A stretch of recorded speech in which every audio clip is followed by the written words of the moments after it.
사랑하는 성도 여러분, 우리가 지난주 수요일에는 이 노아가 어떤 인물인가라는 이야기를 나누었고요. 오늘은 구원의 방주가 우리에게 어떤 의미가 있는가 함께 이제 생각해 보려고 합니다. 하나님의 말씀을 전하기 전에 노아의 방주 실사판이 있는데요. 이 사진을 보면서 한번 이야기를 이어가 보도록 하겠습니다. 여러분, 방주가 잘 보이시나요? 여기는 어디일까요? 한국일까요? 미국일까요? 미국. 어떻게 아세요? 한국에 있다는 소식은 아직 접하지는 못하셨죠? 미국 어디에 있을까요? 이 켄터키 주에 실제로 성경에 나와 있는 규격대로 지은 노아라고 합니다. 1,800억 원. 별로 놀라지도 않으시네요. 1,800억 원을 들여서 실제 노아의 방주를 켄터키 주에 이렇게 만들어서 이제 미국 사람들, 성도들에게 오픈했다 알려지고 있습니다. 그래서 이 길이는 한 137m 정도 되고요. 이 높이는 한 23m, 폭은 14m 정도 됩니다. 실제로 가보면 그 규모가 어마어마하다라고 전해지고 있는데요. 그 다음 보여주시면 이제 그 실제로 그 다음이요. 들어가 보면은 이제 전시도 이렇게 해두고 있습니다. 이게 잘 보시면 이 노아 방주의 내부를 보여주고 있는데요. 이 노아 방주는 총 몇 층으로 구성이 되어 있을까요? 네, 감사합니다. 3층. 그래서 무거운 동물들은 이제 1층, 그 다음에 중간 정도는 2층, 가벼운 새, 조류들은 3층. 그리고 잘 보시면 가운데 위에 사람들이 있습니다. 그래서 뚜껑을 열면 햇볕이 들어오게 되는. 왜냐하면 이제 40일 주야 비가 내렸고 그 이후에 150일 동안 창의를 했고 한 1년 정도 떠 있었던 것으로 보여집니다. 그래서 노아의 홍수 이후에 이제 문을 열어서 햇볕을 이제 받게 되는 이제 그런 구조가 되어 있고요. 그 다음 보여주시면 이거는 이제 일종의 가상의 모습으로 만든 건데요. 이 파충류를 보관했을 것 같은 항아리들을 이렇게 이야기하고 있습니다. 그래서 그 부분에 천으로 둘러서 가끔씩 물을 주는 그런 식으로 이제 배치를 했다. 그거를 이제 실제로 층별로 이제 보여주는 장면이 되겠고요. 마지막 그 다음 보여주시면 야채 저장고. 야채 저장고는 누구를 위한 것일까요? 이 노아와 가족들 8명이 한 1년 동안 생활을 했어야 했기 때문에 야채를 식량을 많이 저장해 두었다. 그리고 마지막 사진입니다. 마지막 사진은 무엇을 날리는 장면일까요? 비둘기. 그렇죠. 비둘기가 나중에 잎사귀를 가지고 오면서 물이 줄었구나. 그러면서 이제 육지로 나오게 되는 그 마지막 장면을 이제 보여주고 있습니다. 이 방주의 크기가 실제로 경험해 보지 않아서 체감이 되지는 않지만 실제 안의 공간은 4만 세제곱미터라고 알려져 있습니다. 이게 어느 정도의 크기냐면 1m, 1m, 1m가 가로 세로 높이로 생각을 해보면 그 규모가 한 사람 정도의 크기라고 하면 이 방주 안에 4만 명이 들어간다는 겁니다. 방주 안에 4만 명이 들어갈 정도로 충분한 공간이었다. 성경은 이야기하는 것이죠. 충분한 공간이 있음에도 불구하고 실제로 구원받은 사람은 몇 명이었다? 8명이었다라고 하는 것이 오늘 말씀을 통해 우리에게 주는 구원의 메시지라고 이야기할 수 있습니다. 그렇다면 노아의 방주의 구원의 의미가 무엇이 있는가 오늘 말씀을 통해 생각해 보려고 하는데요. 오늘 함께 읽었던 창세기 7장 13절 말씀입니다. 우리 한번 같이 읽겠습니다. 곧 그날에 노아와 그의 아들 셈, 함, 야벳과 노아의 아내와 세 며느리가 다 방주로 들어갔고, 이 13절을 시작하는 말씀은 곧 그날에 라고 하는 건 비가 오기 시작해서 이제 노아의 방주가 구원의 역할을 하는 그때가 임했다라고 이야기하는 것입니다. 곧 그날이 임하는구나. 정통적으로는 120년 동안 노아의 방주를 지었다라고 알려져 있습니다. 상당히 긴 시간이죠. 도대체 언제 비가 내리는가 노아와 가족들은 생각할 수 있었지만 어쨌든 그 긴 시간 속에 무엇이 찾아온다고요? 그날은 온다는 것입니다. 여러분 한번 따라해 보시겠습니까? 그날은 반드시 옵니다. 사랑하는 성도 여러분, 여러분이 생각하는 그날은 무엇일까요? 오늘 말씀의 흐름처럼 이 세상의 종말을 생각할 수도 있고 개인적인 그 종말을 연관시켜 생각할 수도 있죠.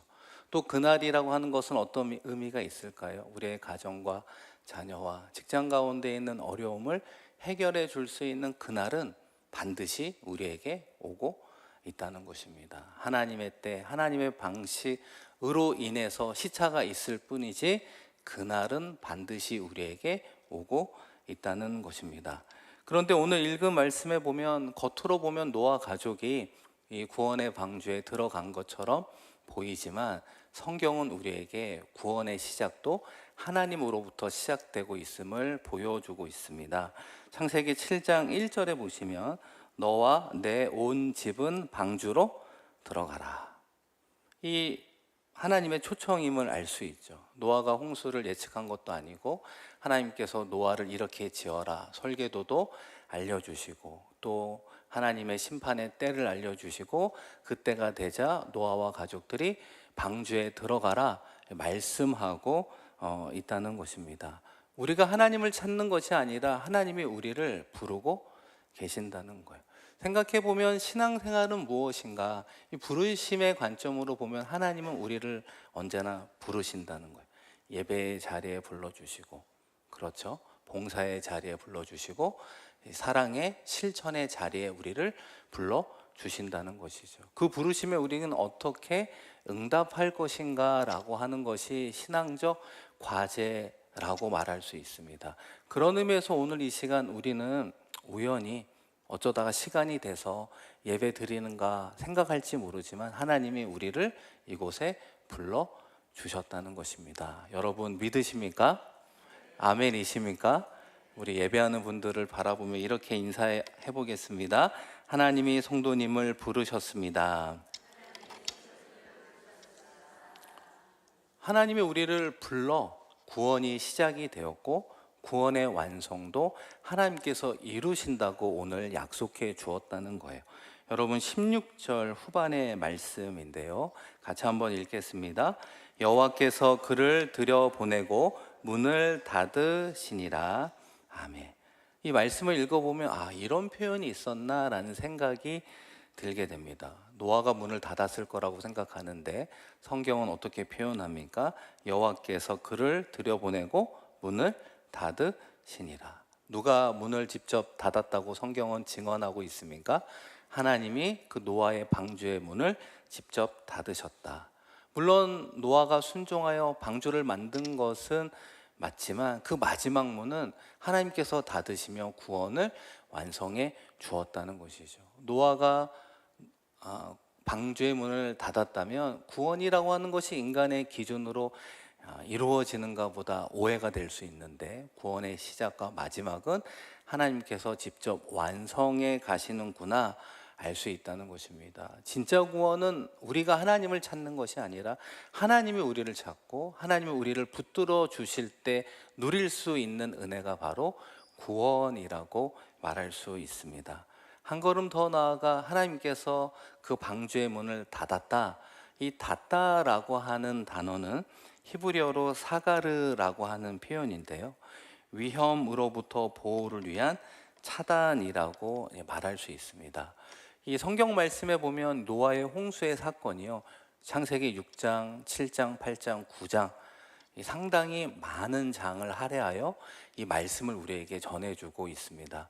단순히 비가 며칠간 내렸다 이런 정도의 비가 아니라 땅의 깊음에 샘이 터지고 하늘의 창이 열리는 전 지구적인 하나님의 심판의 실제적인 사건이었음을 우리에게 알려주고 있다는 것이죠. 노아가 스스로 문을 닫았다면 그 엄청난 수압으로 인하여서 그 문이 문제가 생길 수 있는 것 아닙니까? 그러나 마지막 완성은 하나님께서 이루어 주셔서 그들이 타고 있는 것이 단순히 잠수함과 같은 배의 구조가 아니라 이 구원의 방주라고 하는 것을 보여주고 있다는 것입니다.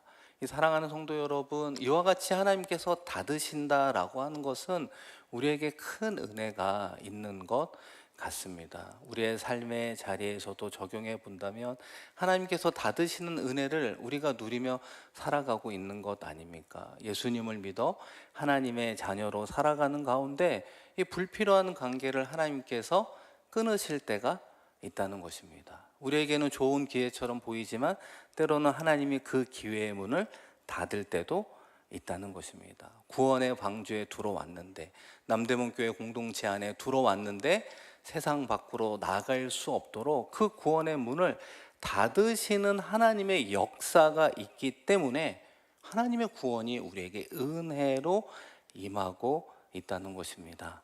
한 걸음 더 나아가 꽤 오랫동안 노아의 방주가 수많은 비와 그런 바람과 풍랑 가운데 어떻게 생활을 했을까 생각해 본다면 그 풍랑 가운데 노아의 방주는 엄청 흔들리며 어려움을 겪었습니다. 그러나 무엇은 이루어지지 않았을까요?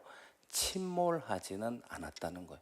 왜 그럴까요? 하나님이 그 문을 닫아주시어 그 구원을 완성시켜 주셨다는 것이죠.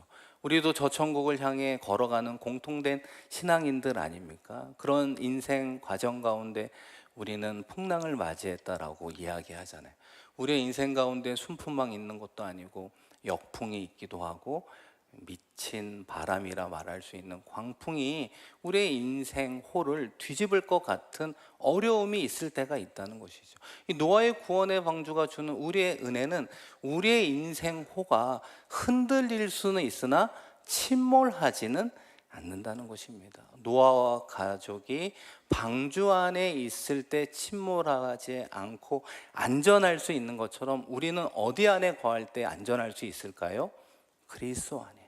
그리스도 안에 있을 때 우리의 영혼이 안전한 것입니다. 우리가 하나님 안에 머물 때 우리의 인생이 안전한 줄로 믿습니다.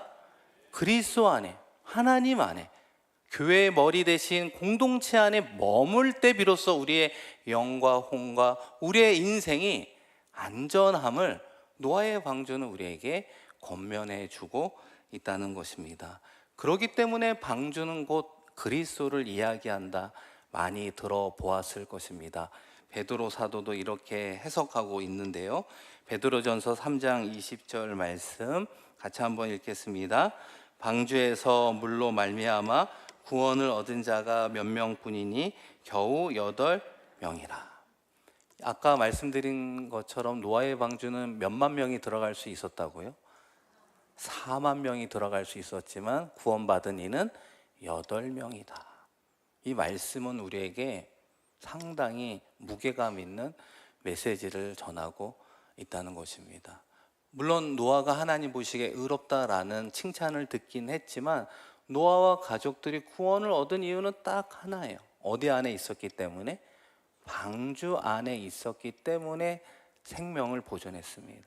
방주 밖에 있었던 사람들은 반대로 모두 죽고 말았다는 것입니다. 방주 안에 있는 것이 곧 그리스도 안에 있는 것임을 신약 성경은 우리에게 증언하고 있다는 것입니다. 사랑하는 성도 여러분, 그런 의미에서 제가 여러분에게 질문해 보고 싶은데요. 예수님을 아는 것은 중요할까요? 중요하지 않을까요? 어려운 질문이었죠. 예수님을 아는 것이 중요합니까? 중요하지 않습니까? 중요하죠. 그러나 그보다 더 중요한 것 예수 안에 사는 것입니다. 무엇이 중요하다고요? 예수 안에 살아내는 것이 중요하다는 거예요. 예수에 대해서 아는 거는 세상 사람들도 알 수 있어요. 4대 성인이라 이야기할 수 있고 십자가에서 죽었다 부활했다라고 하는 소식도 이야기할 수도 있습니다. 그거는 세상 밖, 교회 밖 세상 사람들도 알 수 있다는 거예요. 그러나 노아의 방주는 우리에게 무엇을 이야기하느냐, 방주 안에 들어가는 믿음이 그들을 구원했다는 거예요. 그리스도 안에 사는 믿음이 우리를 구원한다 이야기하고 있다는 것입니다. 방주 안에 들어가는 것, 그리스도 안에 들어간다는 건 하나님의 방식에 순종하는 것을 말해요.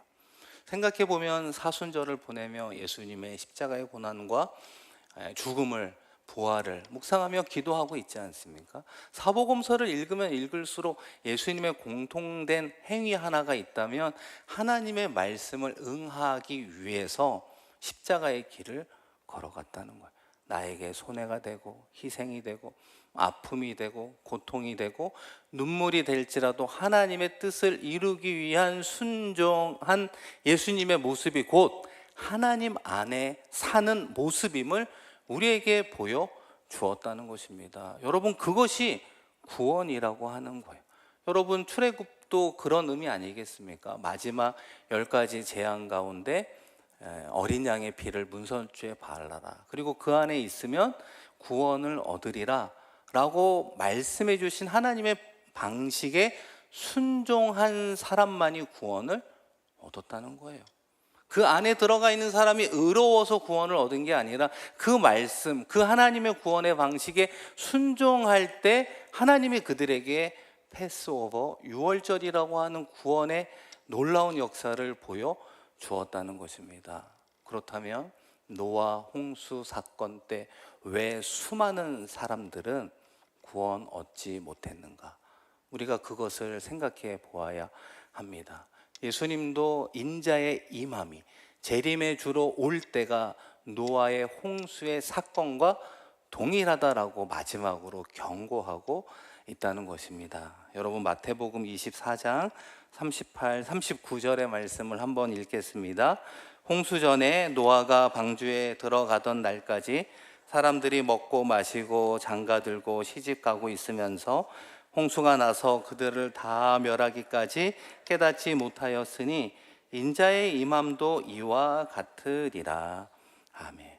인자의 임함도 이와 같으리라. 재림의 주로 이 땅에 올 때 노아의 홍수의 때와 동일하다라고 경고하고 있다는 것입니다.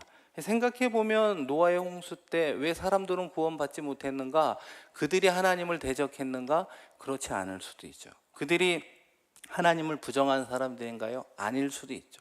120년간 노아의 방주를 보면서 그것을 왜 짓는가 물어보았을 때 하나님께서 물로 심판한다는 감동을 주셨고 그 구원의 방주로 노아가 이것을 짓고 있습니다 이야기를 들었다는 것이죠. 그런데 그들은 왜 구원받지 못했는가?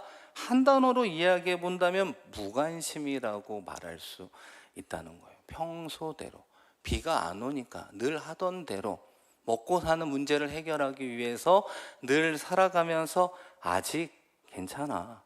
이런 푸른 하늘에 무슨 비가 오겠어? 아니, 비가 좀 내리긴 시작하는데 곧 그치겠지? 안일하게, 무관심으로, 영적 무감각으로 대응하다가 수많은 사람들이 구원의 방주에 들어가지 못했다는 것이죠. 이런 이야기가 있습니다. 어떤 분이 주일이 되었는데 교회 가기가 너무 싫은 거예요. 그래서 엄마한테 얘기한 거예요. 어머니, 저는 주일날 교회 가기가 너무 싫어요. 그러니까 어머니가, 아들아, 왜 교회 가기 싫으니? 이렇게 물어보니까 아들이 뭐라고 얘기했냐면, 예배 가운데 기도하는 기도자의 기도가 너무 형식적인 것 같아요. 마음에 와닿지가 않아요. 교회 가기가 싫어요. 그러니까 아들아, 아니다, 너는 교회를 가야 된다.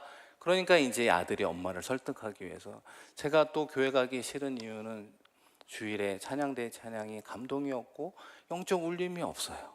그래서 교회 가기가 싫어요. 그러니까 엄마가, 아들아, 그래도 네가 교회를 가야지. 교회를 가지 않으면 안 되겠니? 그러니까 아들이, 어머니, 제가 꼭 교회를 가야 돼요? 이렇게 물어보자 어머니가 뭐라고 대답한 줄 아십니까? 야야, 네가 그 교회 담임 목사인데 주일날 설교를 누가 하겠니? 네가 빠지면 누가 설교를 하겠니? 이게 별로 안 웃기시네요. 이 이야기를 들어보신 적 있을 겁니다. 아마 언젠가 들어보았던 적이 있죠.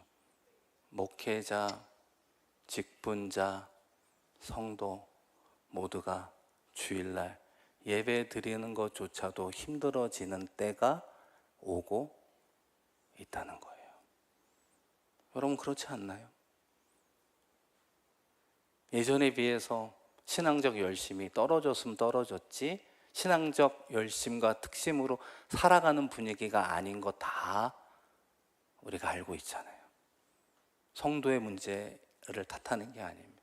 직분자를 뭐라고 하는 게 아닙니다. 목회자인 저도 그런데 우리 모두가 다 영적 무감각 속에, 무관심 속에 살아가고 있는 것은 아닌가.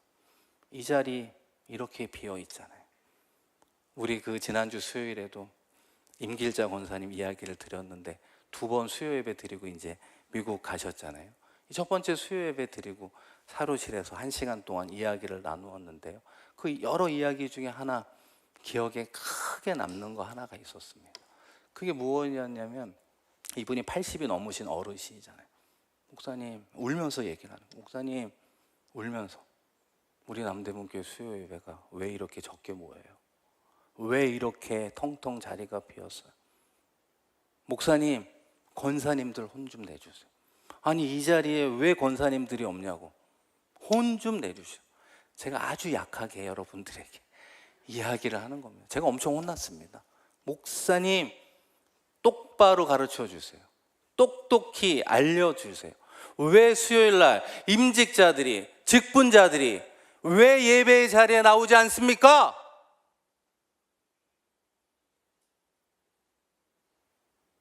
뭐라고 대답을 하시겠어요? 목사님, 12시 1시까지 일해야 돼요. 오케이, 그러실 수 있죠. 목사님, 저 재수하고 삼수해서 좋은 데 가려고 열심히 학원에서 공부해요. 오케이, 다 이해합니다. 저도 젊은 목사로서 다 이해하죠. 그러나 정말 이 시간 이 자리에 못 나올 만한 이유 때문에 이 자리에 안 오시는 건가요? 작년에 임직 받으신 분들 그런 마음으로 임직 받으셨습니까?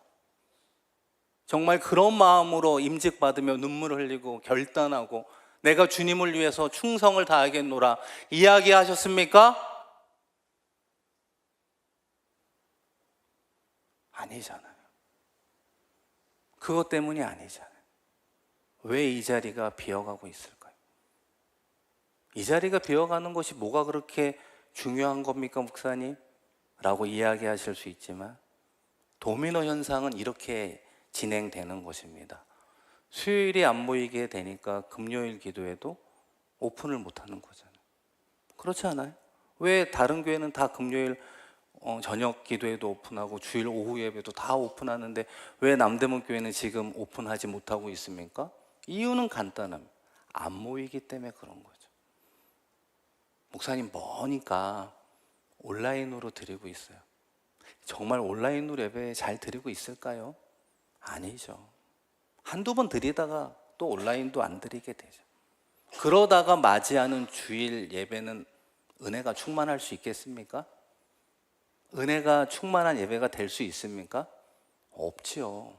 한 주일 내내 마음이 딴 데가 있었는데 주일날 억지로 나와서 예배하는데 어떻게 예배가 은혜가 되겠습니까? 어떻게 봉사하고 섬기는 그 손길에 주의 사랑과 구원의 기쁨과 즐거움이 흘러나오는 우리의 신앙이 될 수 있겠습니까?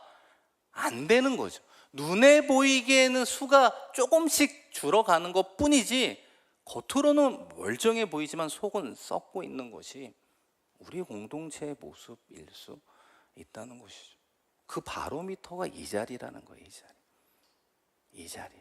수요 기도회가 무너지면 주일 예배도 무너지게 되어 있다는 것이죠.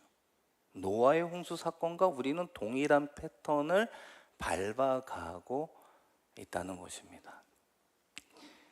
사랑하는 성도 여러분, 그러나 우리의 모습은 어떻습니까? 맛집은 잘 찾아가죠. 2-3시간 줄을 씁니다. 강릉으로, 부산으로, 어디로 맛집 찾아 산만리 떠날 때는 며칠씩 휴가도 내고 떠나는 것이 우리 아닙니까? 이 혀의 만족을 위해, 우리의 인생의 즐거움을 위해, 워라밸을 위해 우리는 그 모든 세상의 트렌드에는 그렇게 민감하게 반응하지만 하나님의 말씀에는 우리가 반응하는 영적 감각이 둔해지고 무감각해진 시대가 노아의 홍수 시대였다는 거예요. 지금이 그러하다. 주님은 우리에게 말씀하고 있다는 것입니다. 사랑하는 성도 여러분, 이런 생각을 할 수도 있습니다. 아유, 목사님, 저는 그래도 하나님, 예수님에 대한 구원의 확신 속에 살아가고 있습니다 라고 이야기하실 수도 있어요. 근데 제가 말씀을 준비하면서 생각난 목사님 한 분이 계셨는데요, 이 전도 폭발이라고 하는 아주 유명한 어떤 그 훈련 방법을 시작하신 목사님이 계십니다. 이 케네디 목사님이라고, 미국 장로교 목사님이었는데요, 이분이 목회를 하면서 경험적으로 성도들을 만나서 두 가지 질문을 하면서 충격을 받고 이 전도 폭발 훈련을 시작하게 되었다고 합니다. 그 첫 번째가 무엇이냐면, 제가 여러분에게 드려본다면, 선생님이 만일 오늘 밤에 죽는다면 천국에 갈 수 있습니까? 라고 물어본 거예요. 제가 여러분에게 한번 물어보겠습니다. 선생님, 만약 오늘 밤에 이런 일은 일어나면 안 되지만 죽으면 천국에 갈 수 있습니까? 천국에 갈 수 있습니까? 이 질문 앞에 이 목사님의 성도예요.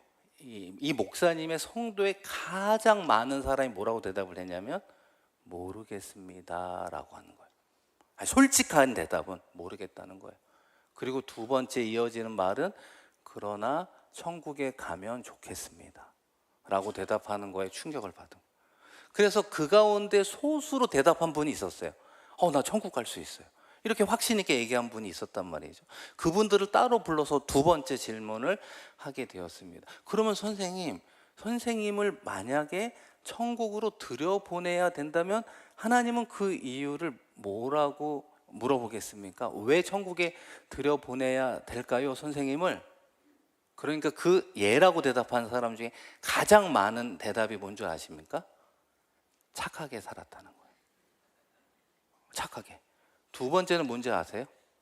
교회에 다녔다는 거예요. 세 번째는 뭔지 아십니까? 죄를 적게 지었기 때문에.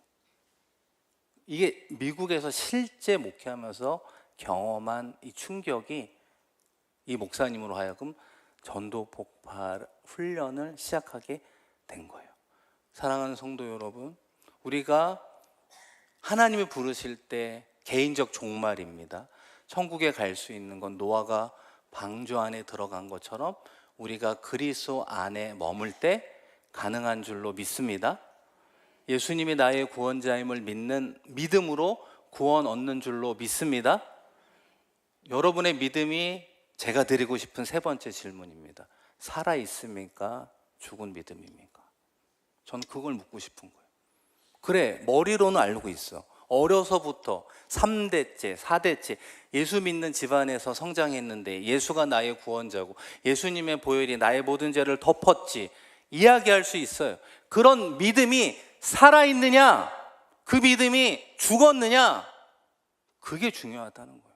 야고보서 말씀이 뭐라고 이야기하고 있습니까? 행함이 없는 믿음은 죽은 믿음이라. 그럼 내가 예수님을 나의 구원자로 믿는 살아있는 믿음이 있다면 살아있는 믿음의 소유자로부터 나와야 되는 게 뭐냐? 그게 뭐예요? 예배 아니에요, 예배. 나는 예수님이 나의 구원자, 예수님을 통해 하나님의 자녀가 되었어.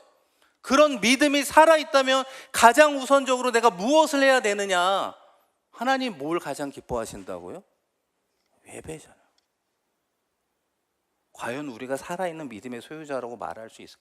단지 이 자리에 없다고 죽은 믿음의 소유자라고 단정 짓는 것이 아니에요. 이 시간 예배하는 저와 여러분 모두를 포함하여 내가 예배하는 예배자로 서 있는 나의 믿음이 살아있느냐, 그것을 물어보라는 거예요. 그렇지 않으면 인자의 임함도 노아의 사건과 동일하다. 내일 우리 못 만날 수도 있는 거 아니에요? 50대에 심정지로 돌아가시는 분도 많다고 하는데, 심정지로 돌아가기 직전 나의 믿음이 죽은 믿음이면 지옥 가는 거 아니에요? 노아의 홍수, 예수님의 재림을 먼 이야기라고 생각하지 마세요. 나에게 다가오는 종말을 부인할 수 있는 사람이 어디에 있습니까? 메멘토 모리라고 하는 것처럼 나의 죽음을 기억하라. 다가오는 죽음 앞에 나는 살아있는 믿음의 소유자로 구원의 확신 속에 살아가라. 오늘 주님은 우리에게 말씀하고 있다는 거예요. 그러면서 현장으로 온라인으로 예배한다면 감사한 거죠. 비록 예배를 못 드리고 다른 일에 할 수도 있는 거죠. 그러나 그 심령 가운데 있는 믿음이 죽은 믿음인데 살아있는 믿음인 것처럼 착각하며 살아가는 그 어느 시기에 노아의 방주에 들어가지 못하는 우가 우리에게 생길 수 있다는 것입니다. 사랑하는 성도 여러분, 예수님이 우리의 구원자임을 믿습니다. 그 믿음의 고백이 언제나 살아있기를 주님의 이름으로 축원드립니다.